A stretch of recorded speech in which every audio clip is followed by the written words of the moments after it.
Ouais, salut, comment? Est-ce que ça maintenant que ma cause Camille s'allume sur Laurent Gbagbo est tenu par Teko.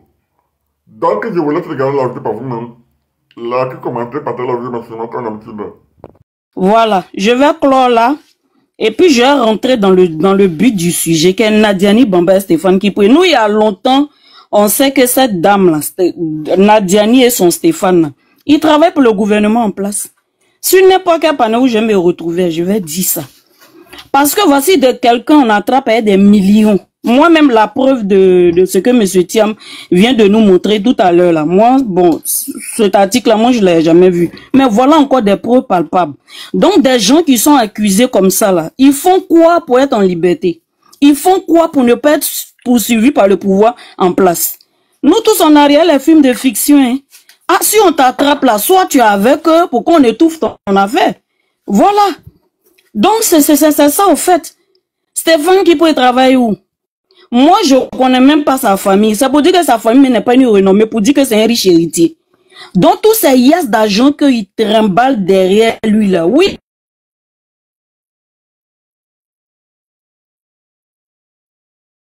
Il les enlève. Quand tu as venu dire encore que pendant la gouvernance de Gbagbo, l'argent il leur a donné pour fuir le pays là, qui n'a pas pu donner à son épouse et à ses enfants pour leur brûler dedans. On dira encore que tu n'aimes pas Gbagbo. Mais quand quelqu'un est dans une bêtise là, il faut avoir le courage de lui dire qu'il est dans les bêtises, quand c'est un vieux de 80 ans. Mais s'il agit comme un gamin, mais on va lui parler comme un gamin. Je suis désolé, c'est pas parce que c'est un leader qu'il est dans ses fautes, on ne peut pas intervenir. Pourquoi? C'est pour cela, moi, je l'ai déposé depuis le 17 juin. Donc, ceux-là, ils sont une top même pour l'opposition. Ils sont dans l'opposition. Ils sont là pour maintenir Gbagbo en otage. Tous les jours, je le dis ici. Elle est en mission, et puis sa mission, là, elle amène très bien à le distraire. Au moment où on parle des faits palpables, là, pour attaquer le pouvoir, là, pour des choses importantes, c'est là, elle s'en fait sport.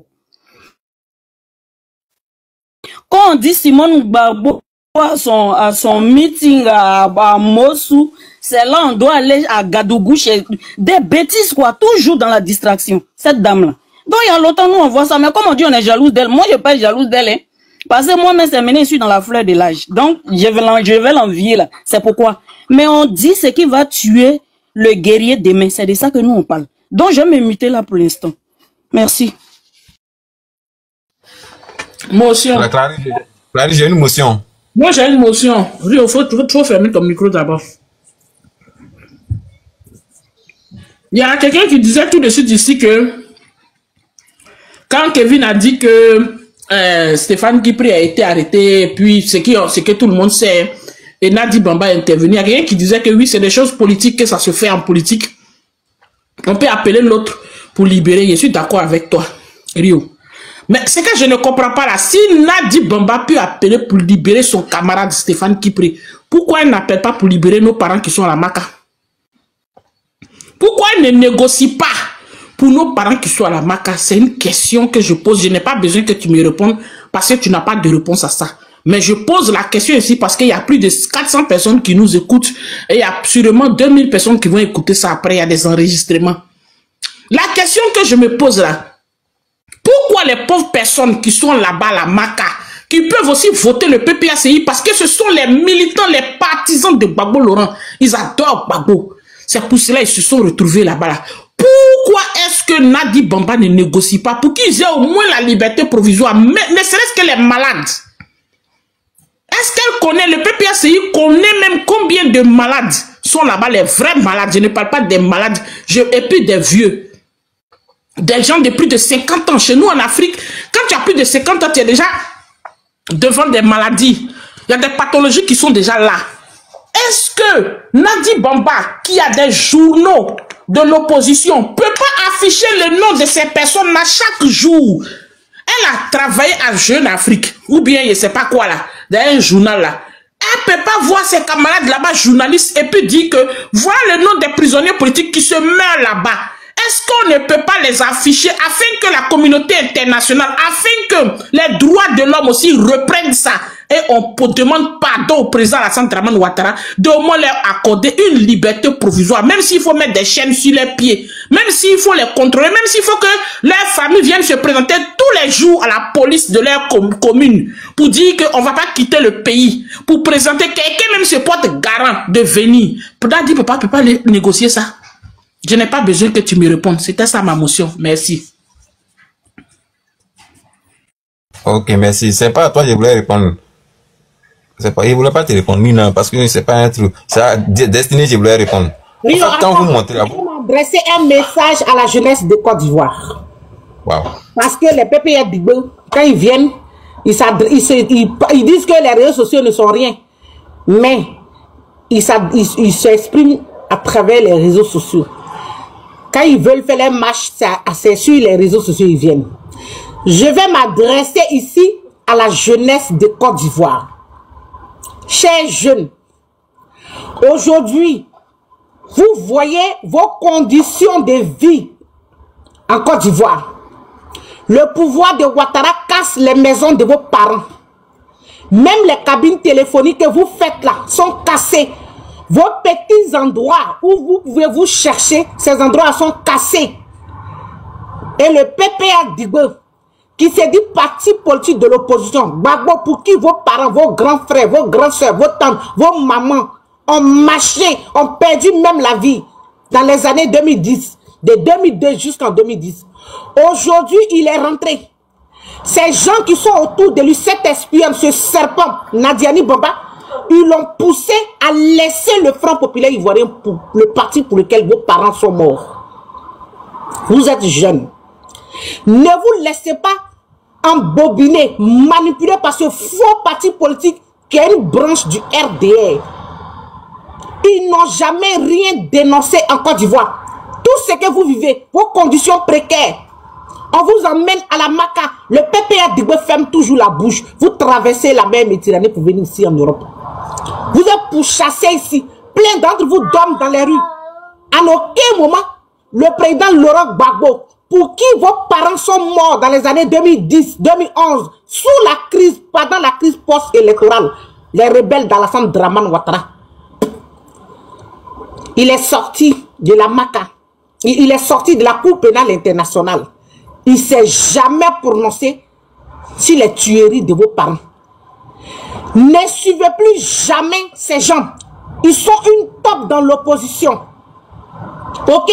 Ils vont vous tous vous livrer à Ouattara. Si comme le PPA Digbo s'est soucié pour les aussi Nadiani Baba, le serpent que Gbagbo traîne à sa gauche là, le serpent qui traîne dans son pantalon là, si elle avait vraiment le souci pour les Ivoiriens, elle allait demander, le temps qu'elle a pris son téléphone pour appeler Dominique Novien pour demander est-ce qu'on libère son amant, qui est, comme il s'appelle, Stéphane Kipré, elle pouvait demander est-ce qu'on libère CKCK, qui est aujourd'hui devenu fou en prison. Vos grands frères qui ont pourri aujourd'hui en prison. Vos grands frères, regardez la dernière fois le reportage de la Maca, c'est triste. Gbagbo se promène en Côte d'Ivoire avec une S rebelle, Nadiani Baba, elle-même qui s'est frère dans la rébellion. Et qu'est-ce qu'ils font le PPA Digbo? Parce qu'ils savent que plein d'entre vous, plein d'entre nous, oui, on connaît la vérité sur la rébellion. Qu'est-ce qu'elle a fait? Elle allait recruter ses frères, les anciens rebelles, pour les injecter dans le PPA Digbo. Aujourd'hui, ce sont les anciens rebelles, ceux qui ont fait les massacres dans nos villages. Ceux qui ont massacré nos parents, c'est ceux-là qui sont les communicants du PPA Digbo aujourd'hui, au détriment de nos frères. Chers Ivoiriens, ne vous laissez plus jamais manipuler par ce faux parti politique, parce que ces gens ne sont pas là pour vous. Et je vous dis qu'ils ne viendront jamais au pouvoir, parce qu'ils sont au service d'Alassane Dramane Ouattara, les maîtres. Aujourd'hui, Damana Picasse et quoi Justin sont devant la justice. Leur procès a été ouvert. Et ils vont les laisser quand Ouattara, parce que la justice est aux ordres de Ouattara, ils seront transférés à la Cour pénale internationale parce qu'ils vont perdre ce procès. Nadiani Bamba a seulement le pouvoir pour Stéphane Kipré. Le pouvoir qu'elle a dans le PPA Digbo contre le RDS est limité. C'est pas pour tout le monde. Ne vous laissez plus jamais manipuler par ce faux parti politique top dans l'opposition. Ils ne sont pas des opposants, ils sont avec le RDR. Regardez aujourd'hui, depuis que Gbagbo a reçu les 2 milliards, regardez les conduits, regardez sous les de Paris, comment il a grossi. Lui-même qui s'est fait entretenir par Stéphane Kipré et la Mokle Nadiani Bamba. Regardez comme il a grossi. Regardez les Gbagbo connaît. Regardez Ibrahim Ziki. Regardez le jeune qu'ils ont recruté là. Regardez la fille Baoulé là. C'est ceux-là que le PPR Digbe engraisse au détriment de vous qui avez perdu vos parents en 2010-2011 pour Gbagbo. Si Gbagbo ses soucis étaient vraiment venus faire pour la politique, Lagui Shérif l'a dit, comme il est malade, il le dit, pourquoi le PPR Digbe, les communicants du PPR Digbe, pourquoi il a ramassé ses frères pour les injecter dans la communication du PPR Digbe? Parce que ses frères ne peuvent pas attaquer les partisans du RDR.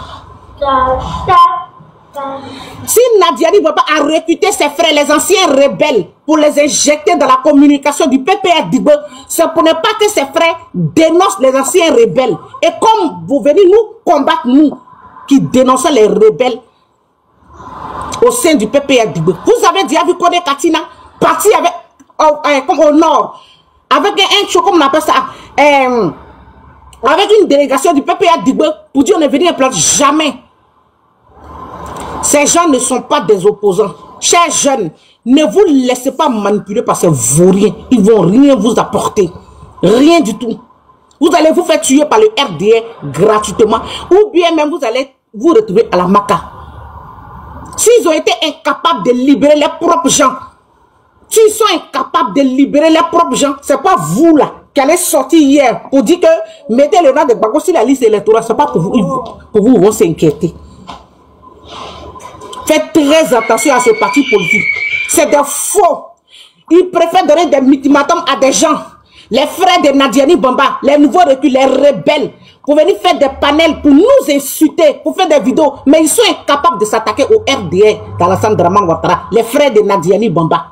Quand Nadiani Bamba recrute des anciens rebelles, pour les mettre dans la communication du PPR Digbe, c'est pourquoi vous pensez que les partisans des anciens rebelles, certains communicants des soroïstes qu'elle injecte dans le PPR Digbe peuvent attaquer le RDR. Jamais, ce sont leurs frères. Mais ces gens ont les couilles pour venir nous combattre.